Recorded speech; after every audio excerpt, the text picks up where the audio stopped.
Many a time they were in Telangana, they took the growth engines of our Telangana to be placed atop in the Indian map.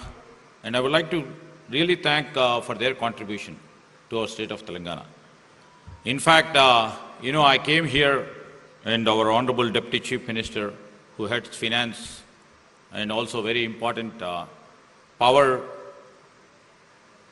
ministries over here, as we are in midst of a transformative journey.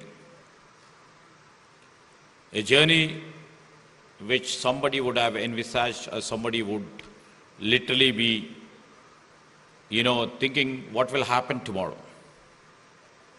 And I would like to be honest today. We are not here just to talk about the saving the planet. We are here to talk about the future of the growth. And in the past, everybody knows, and India as such, with a huge demographic profile, what we have earlier, right now being on the top of the list on the demographic profile, states over here in India competed on cheap or affordable labor and affordable land. Right now I don't see anymore. Today, as the world is keeping its pace to change, and the world has literally changed. And I keep interacting with many global companies, CEOs, heads, and active directors who come to us. And not only they just speak about their, what is the IT parks over here. Right now, I see. They mostly ask, and recently I was on my tour to another country. The primary question they posed is, they asked, how is your power grid? They asked about our water supply. They asked about our AQI, air quality. They asked about the talent. You just see the series. They asked about, ultimately, the sustainable infrastructure and the governance. And if I see the other way, the global AI revolution right now has reached a defining moment right now. Nations are not competing with each other only on talent or on technology or on capital. Increasingly, they are competing on something far more fundamental, which is clean energy, which is about water security, which I mentioned. They are speaking about the resilient infrastructure, and also ultimately we, as the policy makers, they keep us asking about responsible governance. And in other words, I would like to mention that the next generation of the economic growth will be determined especially by ESG. And in Telangana, we don't see ESG as just a compliance exercise. We see the foundation for growth of our economy and as our strategy. And our vision is quite simple. I would like to really share a few thoughts. Why should the Telangana be preferred as a destination? I see that innovation, industry, and sustainability is the main factor in this state of Telangana.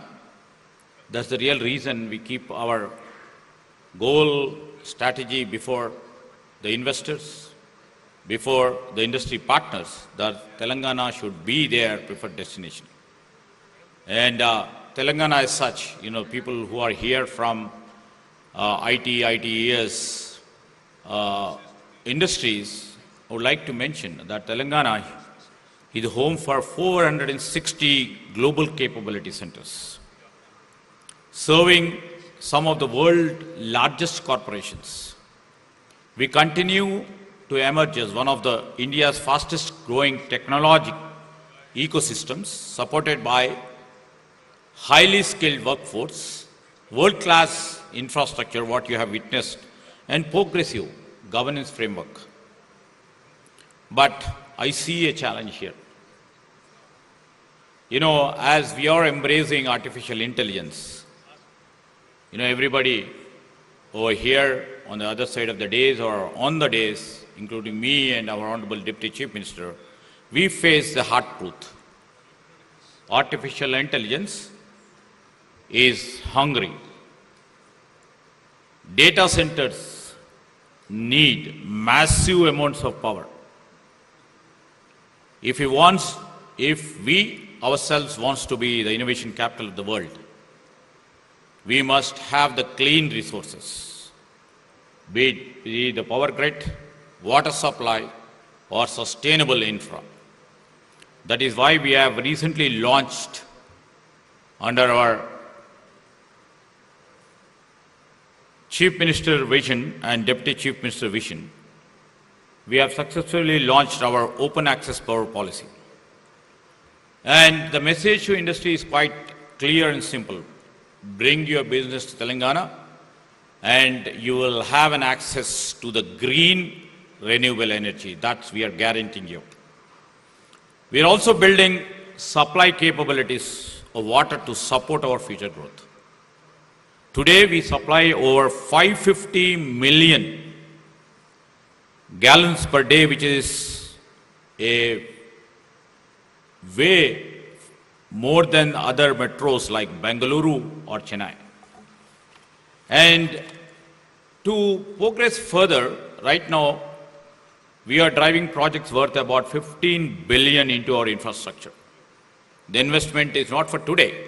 I can't see the fruits. Our government can't see the fruits right now, maybe in 2 years or 3 years down the lane, but the investment we meant is for the future, for the next 50 years to come. Remember, I do remember as a young legislator then, when we started, constructing the outer ring road. The people and the critics asked us, we were in the government then, why do we need this sort of infrastructure then? It is too far out. Many people would have traversed on that road. Today, no one can imagine Hyderabad without an ORR. And right now, that is our prime asset. And next 2 decades, our Chief Minister, Mr. Revant Reddy, and the Finance Minister as a Deputy Chief Minister, and our government over here, thought next 20 years how our people should travel, how best we can ease out our computing of our people in and around the Hyderabad, how can we connect to our districts, and we have planned for a massive regional ring road infrastructure for future strategy. We are on the job, and we would be completing with all your blessings. Maybe in 2 years' time, we will be finishing half of the regional ring road what we are conceived. This is for next few generations, which can use for the easy access and easy movement for their commuting. And this has always been our vision. I was just telling about the physical infrastructure. And being the vision, and we promise that we will remain committed to it. We will anchor transformative initiatives and like metro expansion, when we have done exactly 15 years back when we conceived the Hyderabad metro. And when we came back to the government, not even 1 extra meter of the metro has been expanded. Now it is our duty